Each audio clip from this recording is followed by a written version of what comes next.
We are Ovis.news, and every week, actually 2 times a week now, we gather to talk about situations and subjects that have a lot to do with misinformation and telling the truth on in the news and in the media. We have been beset and besieged by fake news, and a lot of people have lost faith in the media these days. And what we here at Ovis News are aiming to do is to actually turn that around by starting our own way of delivering the news and delivering information rather than a lot of the corporate media out there have been sort of skewing stories to meet their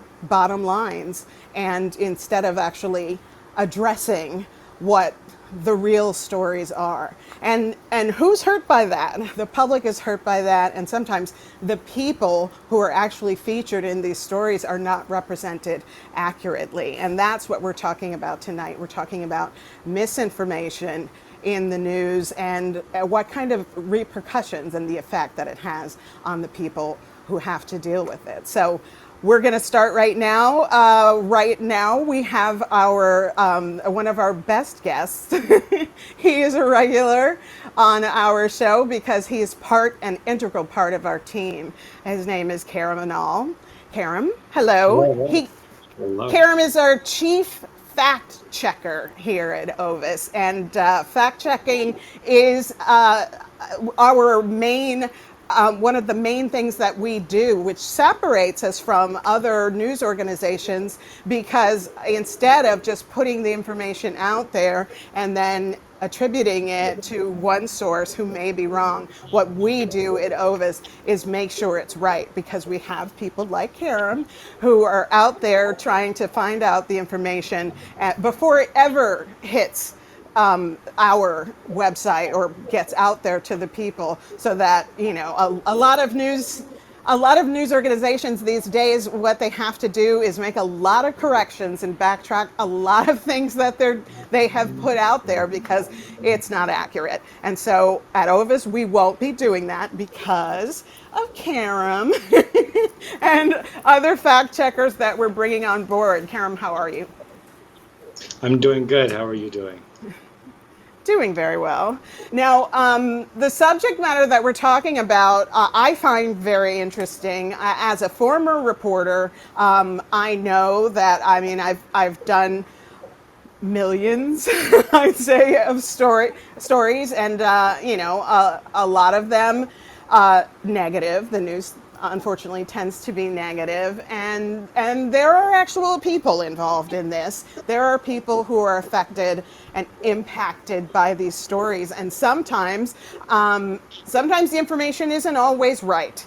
And luckily for me, I think I did a pretty thorough job as a reporter, but I know that that's not always the case. Some reporters are chasing the big story without necessarily trying to make sure that it's absolutely factual and accurate, and that leaves a lot of people hurting in the wake of these stories. So, Karam, what is it? I mean, in terms of fact checking, what do you think is missing from the news? I mean, you must watch and think, I don't know about some things that you see, right? Yeah, well, as journalists, I think we need to put facts before speed. Right now, we're in a rush to get the story out there, and we should be putting facts before it. We should be putting, as you said, it really affects a lot of people. And as journalists, we have to put ourselves and our writing at a higher standard. So we must thoroughly fact check our writing and thoroughly investigate the facts we put online. And that goes into the subject of how we can stop misinformation.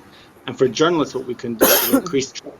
As you mentioned now, we need to increase trust. We need to gain trust in the people who read us and watch us. And that's not happening right now. So we need to get to the bottom of facts, and we need to understand how to increase the trust people have in us.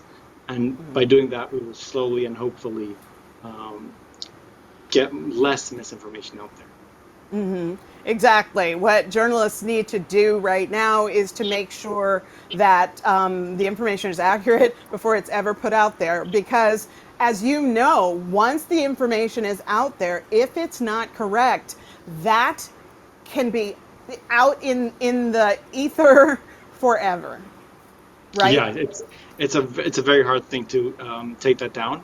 What journalists try to do with fact checking is to try to write things and publish things that are the truth, and we try to combat misinformation with the truth, and that doesn't always work. The misinformation usually um, gets people in an emotional status, and so that kind of affects them much differently than the truth does. So it's really hard to get the misinformation offline when it's out there. Right, right. And I mean, as you and I talked about earlier, I mean, there are ways for people who have misinformation out there, who've been written about in the media, who later on, people find out, okay, that wasn't the case, and even if the media issues like a tiny little correction buried on the back page of the newspaper, that doesn't mean everyone else is going to see it. So that leaves the subject of that story scrambling to find a way to scrub that information, because it can haunt you for the rest of your life. Yeah, exactly. And we need to get more engagement. We need to spread the news better. We need to spread the truth better. And I think that's what we're missing in journalism right now. We're missing the chance to spread the truth to the right people. Because what we're doing with fact checks and with the edits you mentioned is continuing to spread the truth in our own little bubbles, and we're not actually trying to get out of those bubbles and spread the truth to the people who actually need it. Exactly, exactly. Well, what we have tonight, Karam, you've heard about this. We have a man who's joining us tonight, Tom Hoschild, and he knows all about this subject matter. Unfortunately, he has had to deal with a really, really terrible situation involving his career, his home life, and we'll be talking to him in just a little while. But in the meantime, Karam, if you could talk to us a little bit about fact checking in general for people who might be watching us for the first time, who might be thinking, well, what's that? I mean, reporters are supposed to check the facts, right? So what's a fact checker? Right. So, well, us fact checkers, we have there are two kinds of fact checking. One is more the journalistic kind that you just mentioned, and the other is more about viral misinformation. And these tend to be stories that journalists don't cover, or it could be under the radar. So we go in and we try to debunk these stories. This could be conspiracy theories. This could be you name anything you want. It could be spread as misinformation. I think I lost Karam. Oh, that's unfortunate. Well, maybe we'll get him back before this is over. But in the meantime, I am hoping to talk to Tom Hoschild. Tom, if you're out there, welcome to the program tonight. We're waiting on Tom, but I'm sure he'll be here any second. Tom has a very interesting story to tell. Hi, Tom. How are you this Hi, evening? I'm doing well. How are you? I'm doing well as well. Now, Tom, if you could talk to me a little bit about your situation. I know that some of it is delicate subject matter that you may or may not be able to talk about, but tell us what you can about what you endured. Okay, so I was kind of the victim of misinformation that was put out. Um, I was able to work through it, but it was very difficult because anytime someone did some type of open source search, people found that, oh, there's this, and it's like a one punch, right? It's there, but there's nothing behind it, and there's no follow up to say what really occurred after. So luckily, I had a lot of friends and a lot of people that surrounded me that were aware of the kind of person I was. We were able to work through it. I ended up getting into corporate security and investigations, which kind of built on my expertise to kind of find that this is a very important thing now, right? We know how much misinformation can hurt someone. Not only whether it's business, it's personal. We're seeing people, attack other people for their reputation, because it's easier to assassinate their reputation than it is to harm them physically, and there's really no repercussions when you do that. Exactly. That's exactly the case. I mean, it's a cowardly act in a way, because you don't necessarily see the face or the name behind the people who are putting the information out there. But when they strike, it can be deadly, so to speak. It can harm someone's life. It can harm your career, your livelihood, and if there's a way you could tell me a little bit about how it actually did sort of almost sound a death knell for you in the workplace. Well, now in today's day and age, when we have any type of, when you look at going into some type of employment, one of the first things they do is say, "Hey, did you Google them? Did you check their LinkedIn account? Did you check their Facebook account?" So, you know, when that comes out, a lot of people, I think people that were really intelligent said, "Hey, we saw this, but there's no substance to it. We can't find anything that where it just kind of was. It was kind of like I said, it was a one punch that was thrown, but there was nothing behind it, and then there was no facts to push it. If that makes sense. So a lot of people, but the fact that it was out there, it sounded alarms. And I'd go into interviews, I'd go talk to people, and sometimes I'd preemptively say, "Hey, just so you know, these are some of the things that you might see. But I think if you check my background, you'll find that they won't be true." And a lot of people, some HR people would be like, "Well, we really don't want to take that chance." They wouldn't tell me that directly, Right. because obviously we don't. Um, but oh, I'm sorry. No problem. But what ends up happening is it really hurts you personally. So you really have to rebuild your whole reputation, personally, professionally, to just get back to where, people can trust you again, where people will stand up and say, "I know Tom, he's a stand-up guy. I think he's one of the people that you want to work with you or for you." If that. Now, Tom, I know, and I don't want to push you, but I mean, we are dancing around the subject a little bit. Is there any way you could even just tell me a little bit about the subject matter? You don't have to dive in deep, but what is it that you had to deal with? So I was involved in a custody dispute, and there were some allegations made of domestic violence. And so basically, I was working in law enforcement at the time, and there was this big narrative that was pushed. And then that something that, I had done this bad thing. Ultimately, after time went on, I ended up being able to fight through it.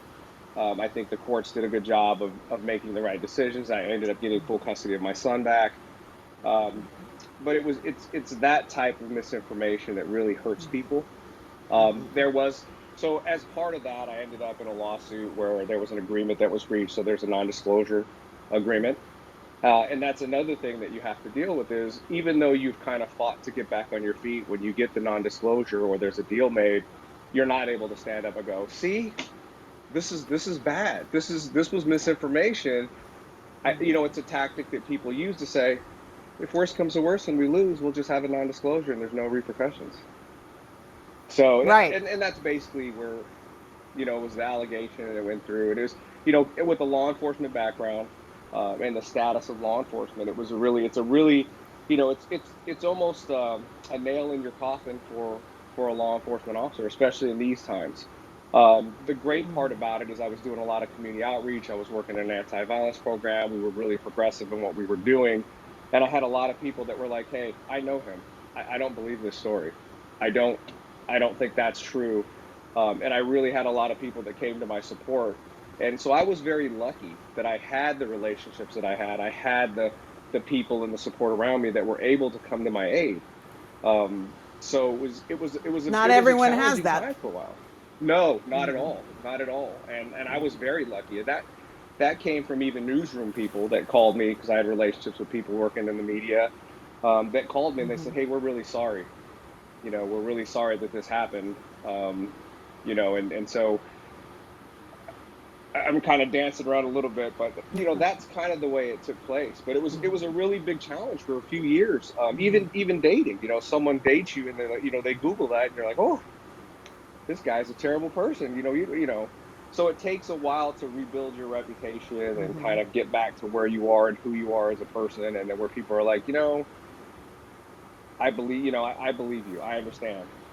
So, but it was a Now, challenge. did you ever look into something called search engine optimization? I did not. Okay, all right.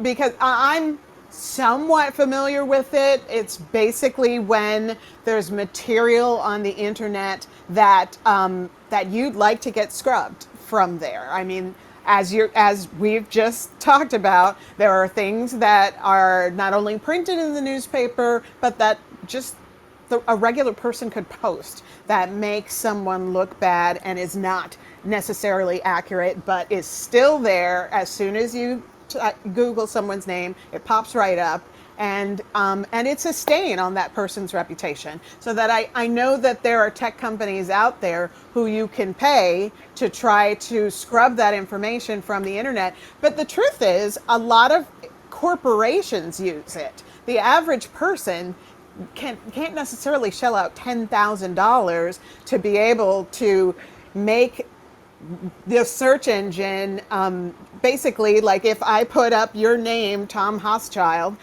instead of the fourth thing you see on there being about your situation at Richmond Police Department, through search engine optimization, they can find a way to push it back a couple, like 10 pages, 20 pages. And I Right. mean, they say when you're looking for a job, nobody Google's past, page 3 or page 4. Right. That's what No, they say, but right. I don't know. No, honestly, I did look at it. And then a lot of it was, like you said, you're looking at, they want $10,000 and then $1,000 a month to make sure that things don't come back up. And so that's a big challenge, right? To come up with $10,000 and then, whatever the service fee a month to do it. And it's not like it's getting rid of it. It just gets pushed down, right? It gets pushed farther and Yeah. farther on the search. It just kind of, hopefully changes the algorithm a little bit so it's farther down and more difficult to find. But I did, and I looked at a lot of the companies that were doing that, and I think that's was one of the challenges was how do I deal with this when it's out there forever, right? What do I do? How do I change this? And so, that was why this topic of misinformation is so important to me, because it's not like somebody wrote it on a piece of paper and then it goes away and it goes into the trash, right? It's not like a letter that somebody wrote you. It's almost like a permanent tattoo that someone's put. Sooner or later, if they dig deep enough, it comes up, and it's almost unfair to people. We see kids these days committing suicide because someone posts something about them or something negative, and it to me it's a truly important topic to be able to put out factual, truthful information, right? There's always going to be a window in which the reporter or someone else is going to see that, but we have to try to make it as factual as possible and then be able to retract the information if it's not, because I don't think people understand the impact it has on someone's life, that it's not only professional, right? It's professional, it's personal, it's relationship, it's everything that involves in your life. And Exactly. other people may not see it, but it really does impact people. And then on a grander scale, as we're seeing today, people mistrust media. What's truthful? I would go through the election cycle and I'd listen to 4 or 5 different channels and think, which one of those items were true? There were 4 or 5 different stories of the same thing with different narratives. So, And now it's difficult. right, personally now that you've experienced this, that the information that you're seeing on CNN might not be the same as on MSNBC, and some of it might be wrong. So who do you believe, So Right. can you tell me what it was like dealing with reporters who covered this story?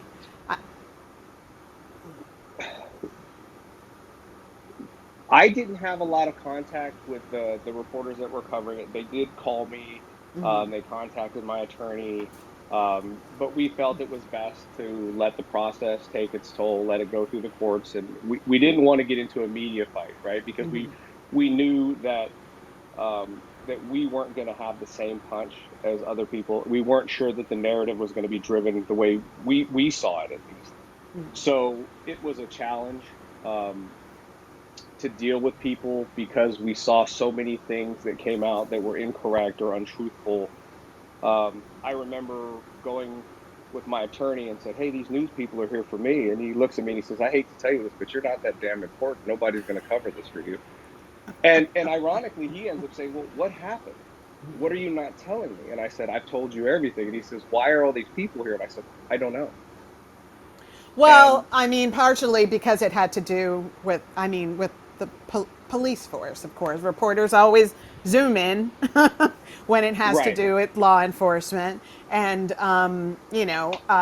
they'll jump on that. I mean, I definitely, as a reporter at NBC Bay Area, I mean, there was a time when anything that had to do with Richmond Police Department, they were like, "You got to go, go, go," and right, even if it turned out to be absolutely nothing.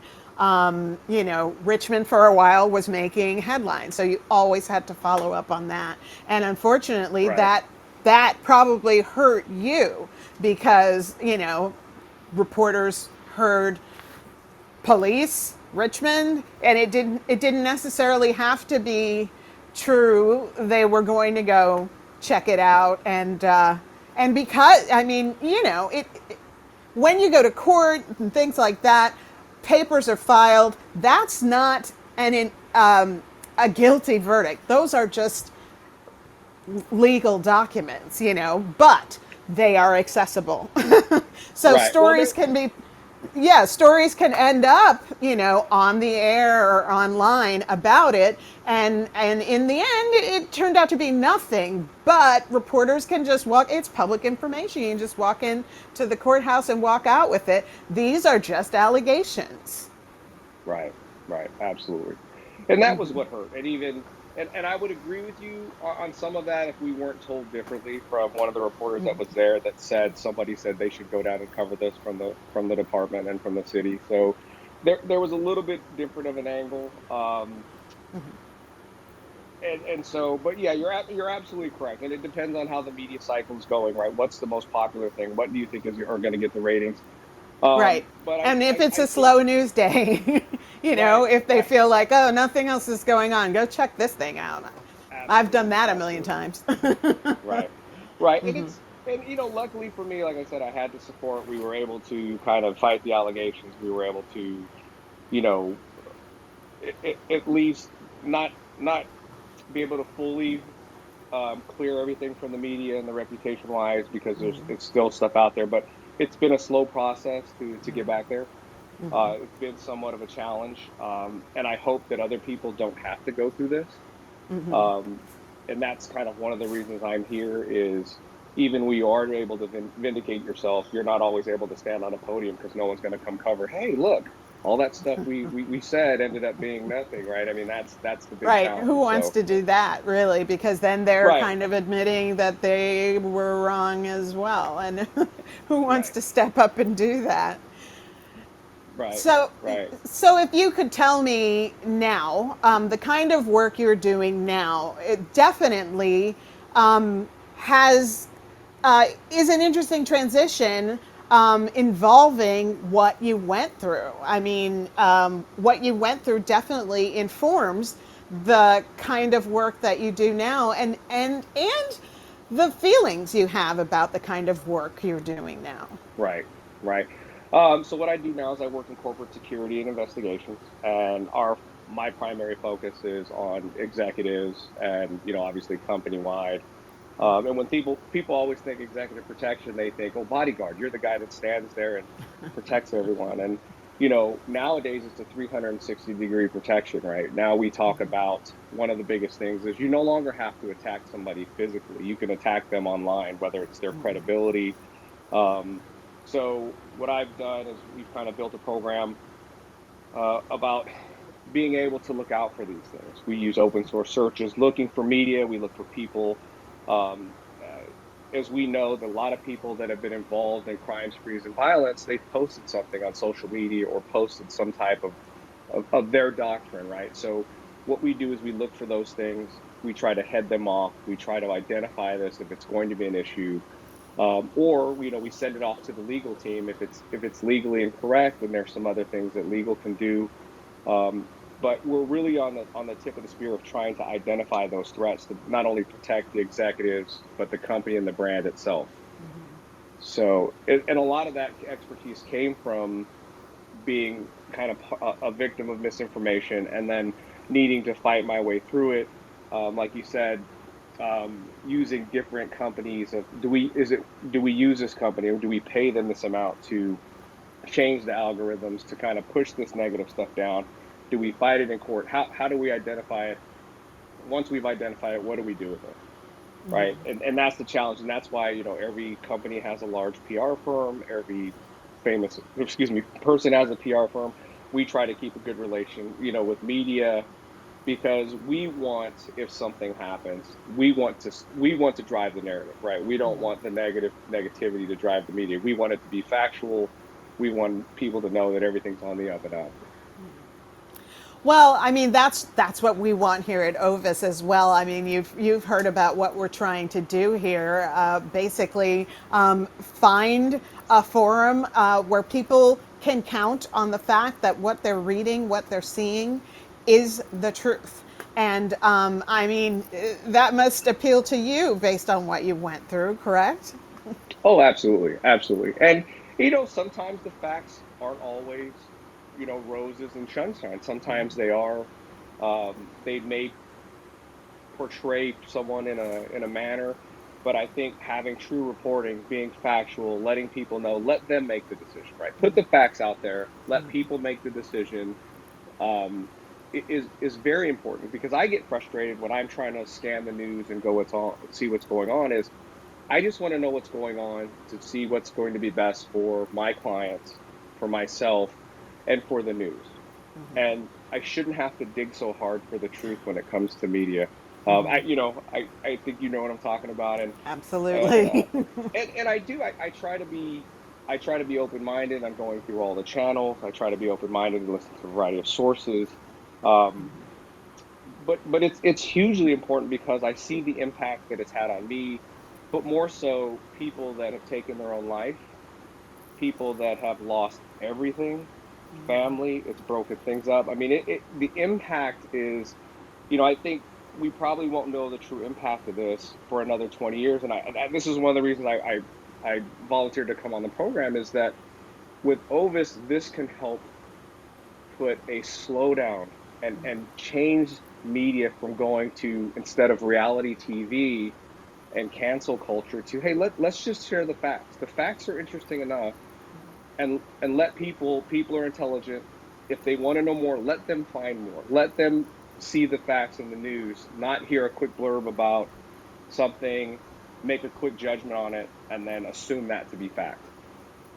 Exactly, exactly. I mean, trust me, at Ovis, as I said, and many of us are former journalists who really became embittered by the news process. I mean, Right. you're trying to get out there and tell a story, an interesting story that is completely based in fact, but then there's always another force out there who tries to get you to say it this way or add this thing or that thing, and you, as a reporter, I know a million times I tried to say, look, this is what I know. I'd Right. like to stick to what I know. I know this to be true.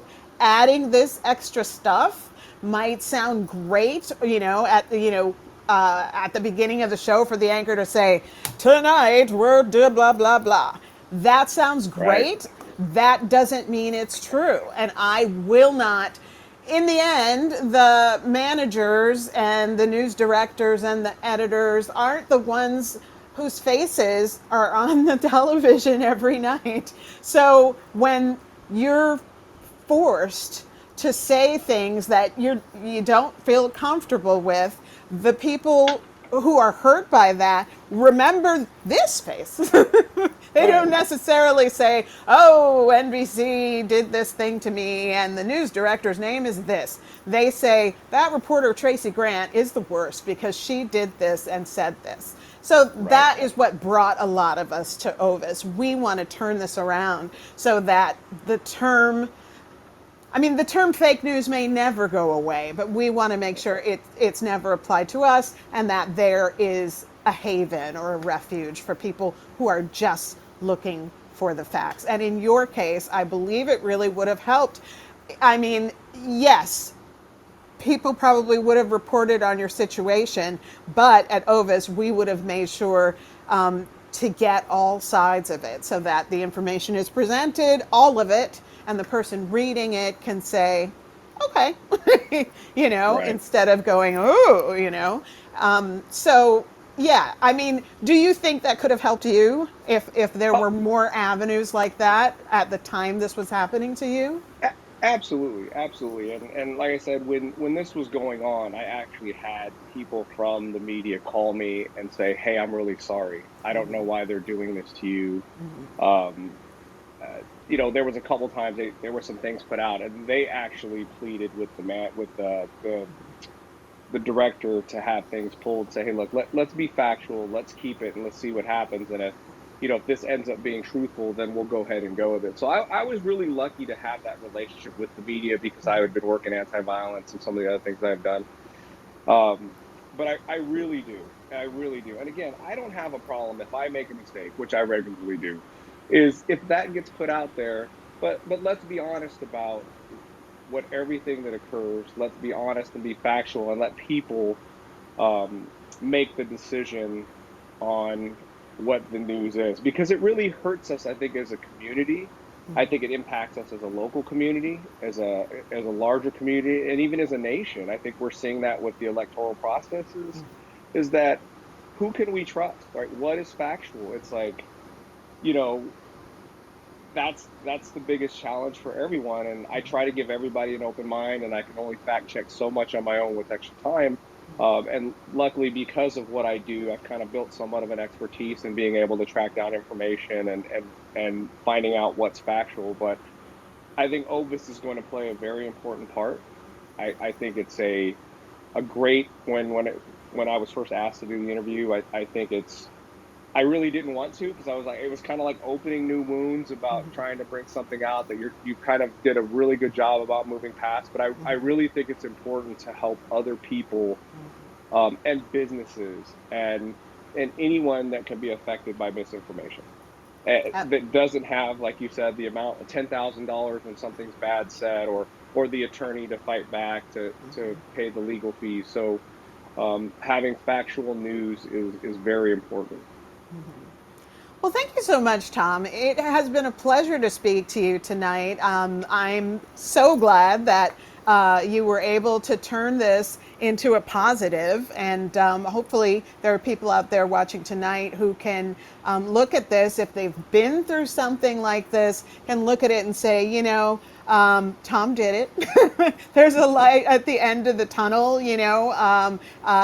maybe I'll be able to find an employer who will listen to my side of whatever is out there instead of just Googling my name and going, oh, I don't know, we might not want to deal with this. So thank you so much for joining us. We really appreciate it. It's And been my pleasure.